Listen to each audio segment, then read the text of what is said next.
교동대교 개통으로 많은 관광객이 찾고 있는 강화 교동도. 한국전쟁이 발발한 70여 년 전 이곳에서 많은 주민들이 억울하게 희생됐는데요. 아직도 그때의 기억이 생생하게 남아 있습니다. 그냥 밤새도록 이불 쓰고 그냥 혼자 이렇게 떨다가. 특히 가족 단위로 희생이 컸던 교동도. 노인뿐 아니라 어린아이들도 목숨을 잃었습니다. 아버지 얼굴도 몰라, 시신도 못 찾아.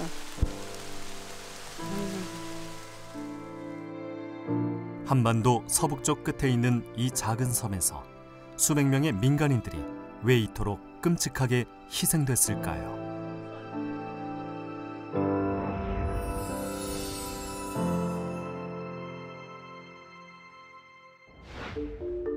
인천광역시 강화군, 한개읍과 12개의 면으로 구성돼 있는데요.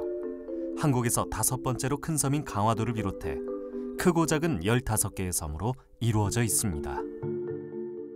그 중에서도 최북단에 위치한 교동면. 예전엔 가기 어려웠지만 현재는 교동대교가 연결되면서 오고 가기가 쉬워졌는데요. 민간인 출입 통제 지역으로 한국전쟁 당시 아픈 현대사를 가지고 있습니다.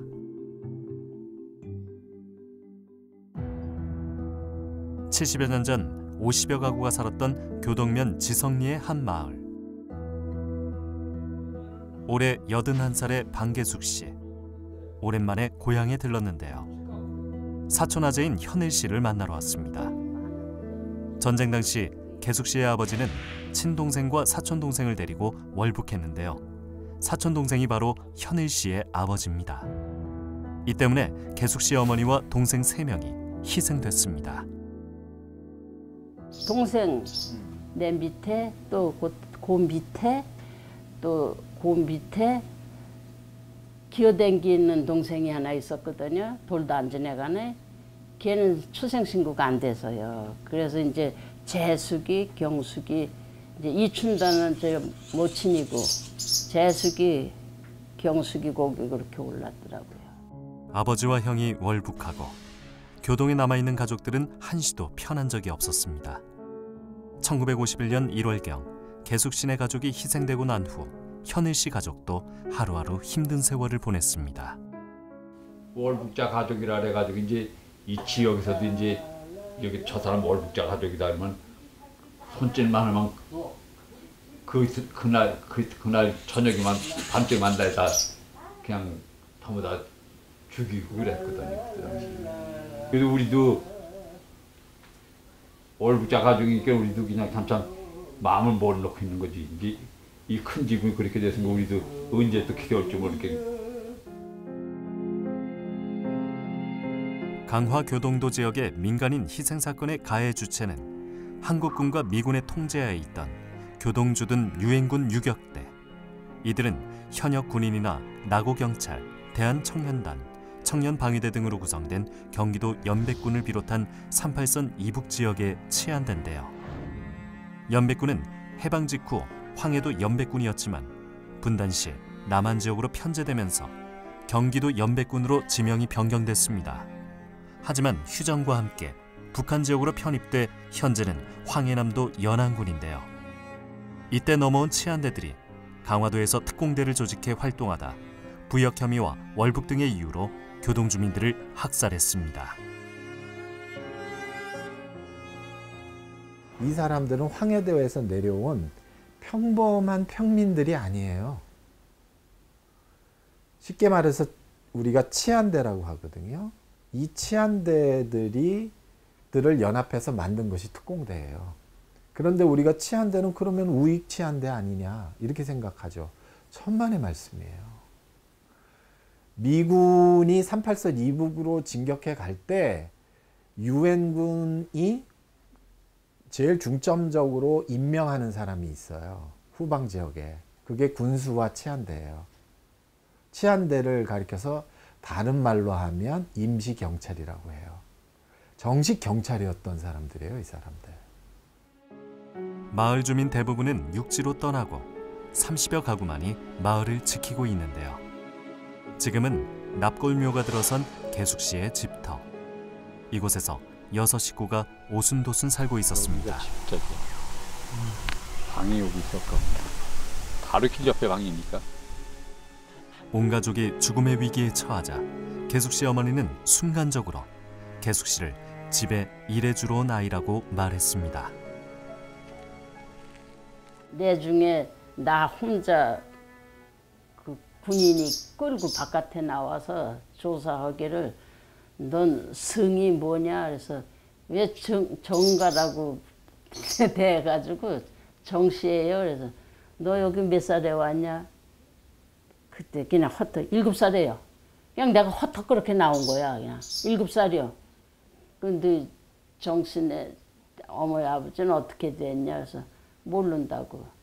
모르니까 남의 집이 보냈겠지. 알만 남의 집이 보냈겠냐고. 내가 그 말한 거는 생각이 나.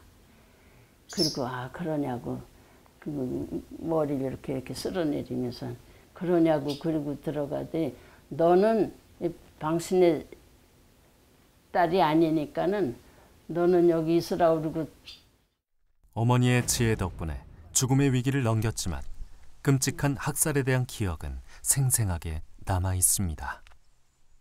우리 엄마를 그냥 발길로다 차면서 그냥 혼내니까 어쩔 수 없이 그 엉금엉금 기어댕기는 아이를 뒤져 얻고 자는 아이들을 다 깨가지고 나가는 것만 봤지요. 모르고 그냥 밤에 거기서 혼자 자는데 그냥 총소리가 와당탕 나는데 밤에 잘 수가 없더라고요. 그냥 밤새도록 이불 쓰고 그냥 혼자 이렇게 떨다가. 가족들을 총살하고 난 후에도 특공대는 어린 개숙 씨에게 몇 번이나 똑같은 질문을 하며 괴롭혔습니다. 그때 또 한참 있다 들어가지고 어떤 놈은 그냥 여기가 그 군복이 보니까는 시커멓게 이렇게 젖어서 근데 그게 피래.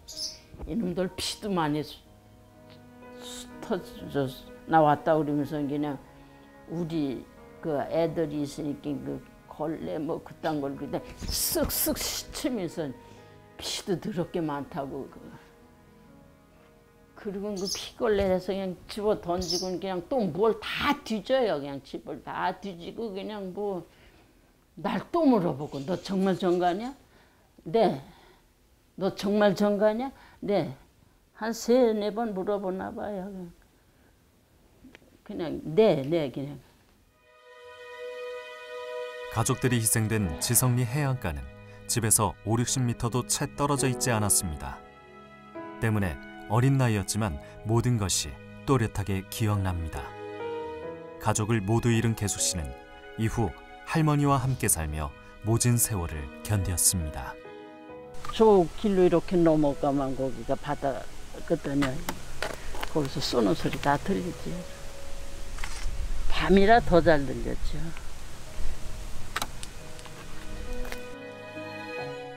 아버지가 월북했다는 이유로 가족들이 모두 희생된 개숙 씨. 그때 괴로운 기억이 트라우마로 남아 평생 그녀를 따라다녔습니다. 밤이면 그 총소리에 그냥 자다 놀래고 거의 아마 한 1년 넘도록 그런 것 같아요. 11살 넘어서까지 그냥 한 1년, 한 2, 3년 간 것 같아요. 그 소리가 귀에가 쟁쟁하고 또 여기 해병대가 많아서 총소리 나잖아요. 그러면 그냥 깜짝 놀라서 가다가 서 있게 되고 어떻게 살았는지 뭐 지나간 거지. 일사후퇴 당시 군경이 모두 떠나고 대부분 노인과 여성, 어린이만 남아있는 교동도에는 연백에서 온 청년들이 나라를 지킨다는 명분으로 특공대를 조직해 활동했습니다. 올해 76살의 최상구 씨. 70년 전 이곳에서 7 식구가 함께 살았습니다. 고추밭 있죠. 비닐하우스 씌운 데 있죠. 비닐 씌운 데. 그 자리가 집터예요. 어느 날 아버지는 좌익 혐의로 강화경찰서에 조사를 받으러 갔는데요. 때문에 어머니와 상구 씨 그리고 상구 씨 동생은 특공대에 끌려가 마을 한 민가에 구금됐습니다. 제 아버지가 좌익으로 몰려갖고 교동치서에서 이제 그 조사를 받고선 여기서 그냥 풀어주면 되는데 강화경찰서로 넘긴 거예요. 강화경찰서에서 징역을 이제 그 조사를 받으니까 밥을 해주니라고 제 할머니가 강화경찰서로 넣고 나간 거예요. 그래서 강화에서 있으면서 이제 밥을 해서 사식을 뒤밀다가 어느 날 보니까 밥그릇이 경찰서 마당에 다 나와 있더래요. 그래서 어디 갔냐고 보니까 인천으로 넘어갔다고 그래요. 지금으로 말하면 검찰청이지 이제. 검찰청에서 거기서 있다가 조사를 받고 그 후로는 몰라요. 제 아버지 그 행방을. 상구 씨네 가족이 구금된 곳은 집에서 얼마 떨어지지 않은 작은 할아버지 집. 이곳에는 남편 또는 아들이 월북을 하거나 좌익 활동을 했다는 혐의로 끌려와 마을 주민 10여 명이 구금됐습니다. 차량체가 이제 지 어머니랑 다 이제 같이 잡혀 있다가 이제 그 안계산으로 끌려간 거지.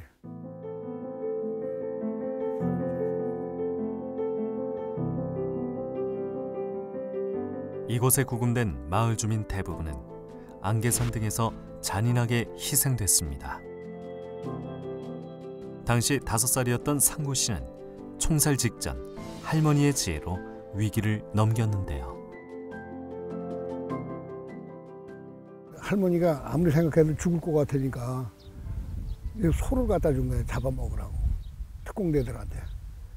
그러니까 술하고 갖다 주니까 술 먹고 소 잡아먹고 하는 통에 이제 술채인데 대장한테 가서 제 할머니가 사정을 한 거죠.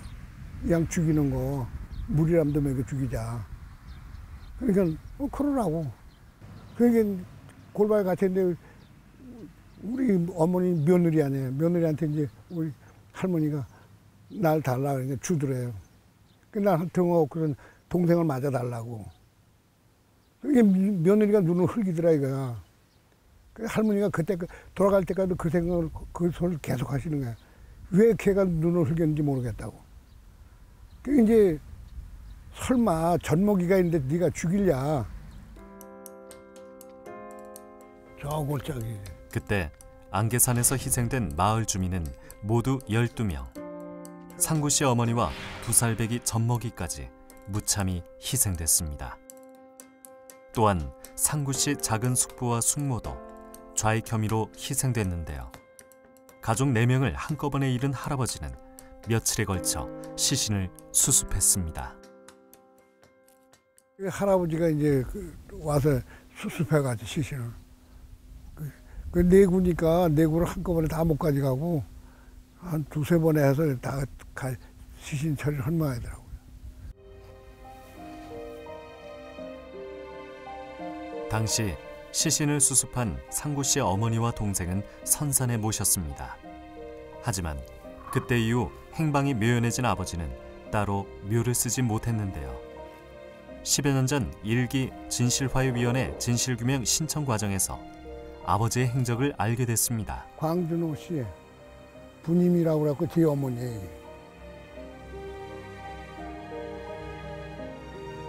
1951년 강화경찰서에서 인천지방검찰청으로 송치됐지만 결국 무혐의로 풀려나 집으로 돌아오는 길에 희생된 것인데요.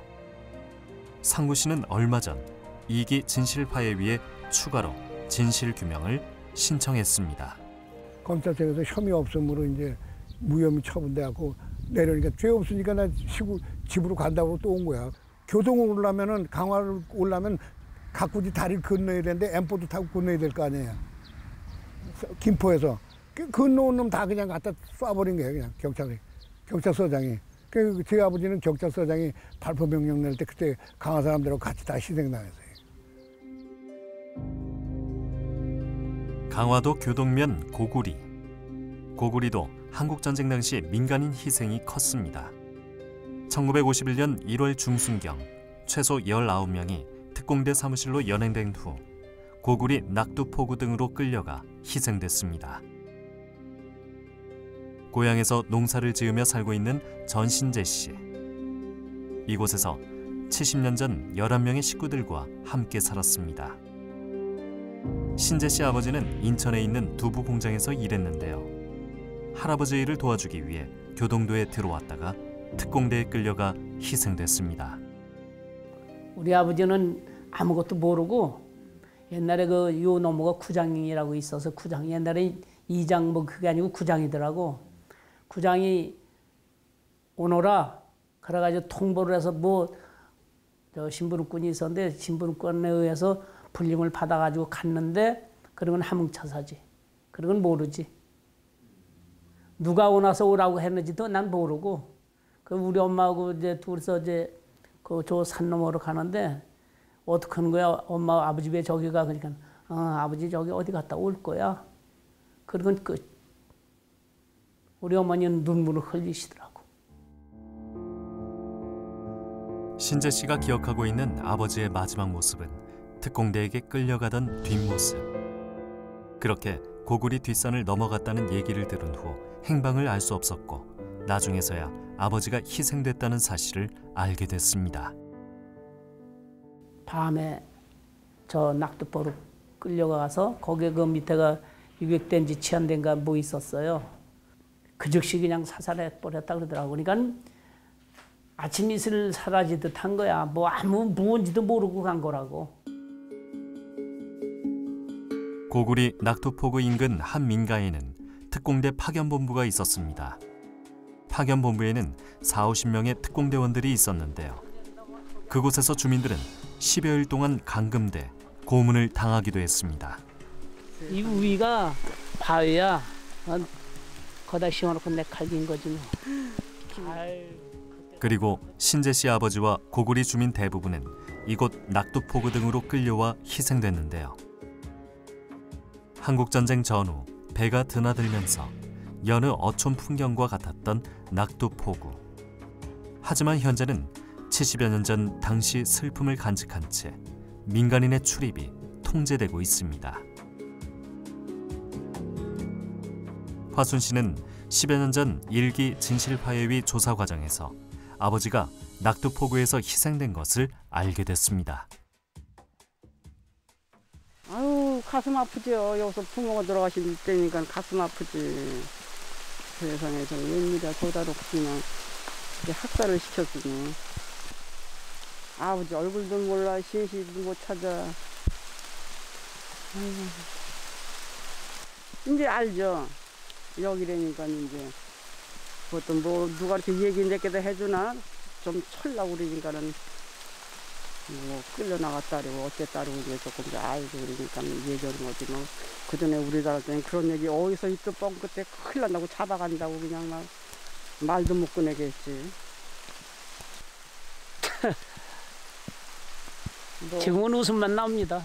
아유 그 시절에 그거 아유 가난한 시절인데 먹지도 못한 걸 갖다가 막 생매장 시키다시피 한 건 저걸. 신재 씨는 전쟁 과정에 아버지가 희생된 것이 억울하고 안타깝습니다. 최근 다리로 연결되면서 많은 관광객들이 찾고 있는 교동도. 그중에서도 교동 관광 1번지인 대룡시장. 한국전쟁으로 피난온 실향민들이 세운 시장인데요. 대룡시장의 시작은 피난온 사람들이 생필품이나 먹거리를 사고 팔면서 자연스럽게 조성됐는데요. 이른바 장마당으로 불렸습니다.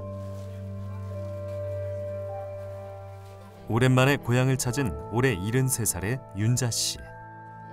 그녀의 아버지와 고구리 사람들은 70년 전 이곳 장마당에 있는 특공대 본부 사무실에 구금됐습니다. 우리 동창들이 다 피난 나온 사람들이 많거든. 친구들이 제가 1949년 생인데 친구들이 넌 원주민이라고 그래서 원주민이 뭔지도 모르고 그래서 그 지들은 피난민이라고 그래. 그래서 장마당에 나와서 여기가 장마당이라고 어려서 근데 아버지가 장마당에 구금이 돼 있었대. 이게 민가에 구금이 돼 있었었나 봐요. 15살에 결혼해 7년 만에 윤자 씨를 낳고 평범한 농사꾼으로 살았던 아버지. 이유도 없이 끌려가 특공대 사무실에 일주일 정도 감금돼 있었습니다. 그러는 동안 작은 할아버지가 아버지를 살리기 위해 닭 3마리를 잡아서 특공대 사무실을 찾아갔습니다. 하지만 윤자 씨의 아버지를 구할 수 없어 닭만 주고 돌아왔다고 하는데요. 이후 1951년 1월 21일경 윤자 씨 어머니가 밥을 갖다 주기 위해 특공대 사무실로 갔지만 밥을 받아주지 않았습니다. 저녁이면 밥을 해다가 엄마가 사식을 넣어줬대요. 넣어줬는데 며칠간 그렇게 저녁에만 한 번씩 갖다 넣어줬는데 어느 날은 저녁밥을 해갖고 거기 부산에서 여기를 이고 와서 갖다 주니까 늘 받아서 아버지한테 넣어주시던 분이 다시 가져가라 그러더래. 그래서 다시 가져왔다고 그러더라고. 집으로 다시 이고 왔다고. 그러면서 아유 이젠 틀렸나 보다 그랬대요. 할머니 석권이 다. 그래서 앉아서 뭐 울기도 하고 그랬다고 그러더라고. 옛날 극장에 있었던 대룡리 방골. 윤자 씨네 가족은 아버지가 이곳에서 희생됐다는 소식을 듣고 시신을 수습했습니다. 방골에서는 윤자 씨 아버지 등 마을 주민 서너 명이 희생됐는데요. 윤자 씨는 젊은 시절 이곳을 여러 번 오갔지만 아버지가 희생된 곳이라는 것은 불과 10년 전에 알았습니다. 연락이 와서 집안 할아버지가 지금은 다 생전에 안 계세요. 집안 할아버지 몇 분이 할머니가 광목 손질해 놓은 거를 그걸 갖고 가서 아들 시신 수급해 오라고. 그래서 아버지 시신을 수급해다가 궁당산이라는 데 갔다가 모셨댔다 그러더라고요. 당시 너무 어려서 아버지 산소에 가서도 아버지 산소인 줄도 모르고 신나게 제사밥을 먹었던 윤자 씨. 20대 중반 철이 들고 나서야 아버지 묘인 것을 알고 땅을 치며 통곡했습니다. 네 아버지 전종복이다 그러면서 불하고 산소를 다 이제 파헤쳐가지고 아버지 친구분이라고 그분이 집안에서들 다 오셔갖고 했는데 유골은 있고 왼쪽 어깨가 떨어졌더라고. 오른쪽 어깨는 있고. 근데 아버지 보라고 나오라 그래서 나왔는데 우리 아버지 아니라고. 이거 아버지가 뭐 이러냐고 그러고 나도 그냥 어린 나이에 그렇게 우니까 나 보내고 나서 서한이를 보내고 나서 사람들이 온 동네 사람들이 산에서 다 울었다고 그러시더라고. 그러면서 그래서 근데 그 유골이라도 보고 나니까 마음이 그렇게 편할 수가 없어요. 강화군 교동면 무항리. 이것도 70여 년 전 당시 30여 명의 주민들이 희생됐습니다. 교동도는 한국전쟁 당시 거의 모든 동네에서 희생자가 나왔는데요. 진화위에서 조사한 희생지만 해도 10곳이 넘습니다. 모두 교동도를 근거지로 활동하던 특공대에 의해 적법한 절차 없이 희생됐는데요. 희생자로 신원이 확인된 사람은 모두 183명. 그 사람들은 또 저것이 정기 군인이 아니야. 아니니까 이 개인집이 다니면서 밥을 해놔라. 밥을 해서 주고 그랬지. 우리들은 밥을 못 먹어도 그 사람을 어떻게 해서 밥을 먹여야 돼. 그렇다면 밑개배만은 갖다 쏴 죽이는 거야. 그런 세상이 6.25 때 그랬단 말이에요. 법이 없는 세상이야. 이 동네에서 34명이 죽어서. 황해도에서 내려온 특공대에게 동네에서 손가락질만 당하면 남녀노소 가리지 않고 희생되는 끔찍하고 잔혹한 일이 벌어졌습니다. 노친네들 뭐 저것이니 어린아이 속은 데려다가서는 다 불순분자라고 그래서 갖다 죽였다고. 불순분자가 무슨 불순분자야. 그냥 이렇게 누구 손가락질만 하면 갖다가서는 죽이는 거야. 무학리 주민들이 집단으로 학살된 선어리 해안. 여기 내려서 요 손목에 돌아서서 거기다 쏴 죽인 거야. 그때는 이게 있고 이 밑으로 내려서 이렇게 갔지. 진화위에 따르면 최소 17명이 희생된 것으로 조사됐는데요. 이곳은 바닷물이 드나드는 곳으로 무학리 주민 대부분은 시신을 수습할 수 없었습니다. 진화위에서 조사한 183명의 희생자 중 75%인 136명이 아동, 노인, 여성이었습니다. 그들은 주로 남편 또는 아들이 북한 점령 시 부역이나 월북한 가족이라는 이유로 희생됐습니다. 또한 한 가족당 3명 이상이 학살된 사례도 많았습니다. 8명이 희생된 가족도 2가족이나 됐습니다.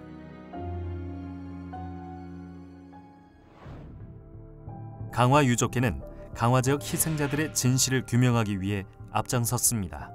또한 인천시도 지난 2015년 한국전쟁 민간인 희생자 위령사업 지원 조례를 제정해 희생자들의 넋을 위로하기 위해 힘썼습니다. 진실화해위원회는 지난 2009년 진실규명을 통해 국가의 공식적인 사과와 위령사업 지원, 그리고 가족관계 등록부 등 공식기록 정정, 접경지역 주민의 상황에 맞는 유사시 대책 수립과 홍보 교육 등을 권고했습니다.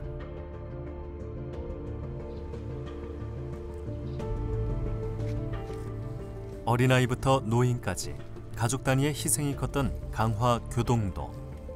한국전쟁 전후 민간인 희생자 강화 유족회는 유족회를 결성하고 강화 지역 민간인 희생자들을 추모하고 기리기 위해 진심을 다하고 있습니다. 희생 범위가 넓고 컸던 만큼 강화도에서 희생된 사람들에 대한 2기 진화의 진실규명 필요성이 제기되고 있습니다. 당시에 이렇게 참혹한 이 현실이 있었구나라는 걸 기억에 남겨줬으면 좋겠어요. 왜냐하면 그 기억이 있어야지 과거가 있어야지 현실이 있는 거고 미래가 있는 거지, 과거 없이 미래 현실이 없는 거거든요. 그래서 젊은 세대들이 와서 많이 보고 또 앞으로 이런 일이 또 발생해서는 안 되겠다는 걸 각성하게끔 위해서는 자주 와서 봐야 된다고 생각합니다.